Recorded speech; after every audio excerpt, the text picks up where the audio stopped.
shameful stuff, but our students are confronted with this every day.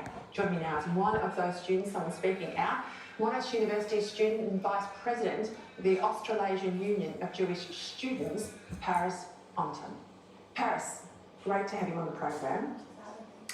Tell me not just how it's been in recent days, but just more broadly, we're told that there's an increase in anti-Semitism on student campuses. How have you found things? On a personal level, I've been in a position recently to have to recount in a long list all of the different instances of anti-Semitism that I've faced in my 4 years at university. And it puts it into a perspective where, you know, the best of times at Monash Uni, which is the campus with the largest number of Jewish students on campus, it's still pretty bad. And how's it been, you know, I guess this week there's been concerns probably about physical safety as well.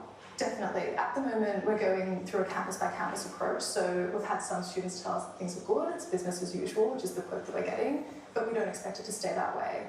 We are predicting that as public opinion changes to be less sympathetic towards Israel, that'll trickle down into campuses.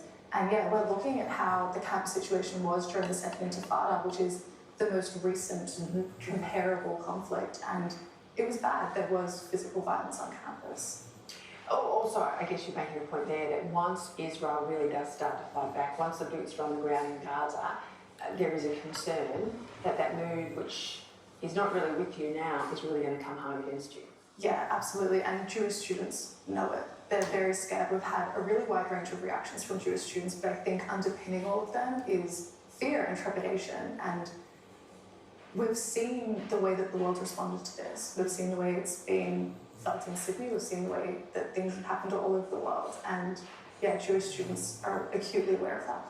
Are the universities doing enough? Are you feeling supported by governments in the various, you know, states where our universities are? Yes, actually. I wasn't sure how it would unfold just because everything's happening so quickly, and some universities have taken a little bit longer than others, but I think that's normal given the nature of the situation.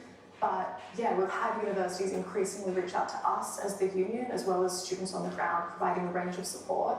We are advising universities very closely, they're listening to us.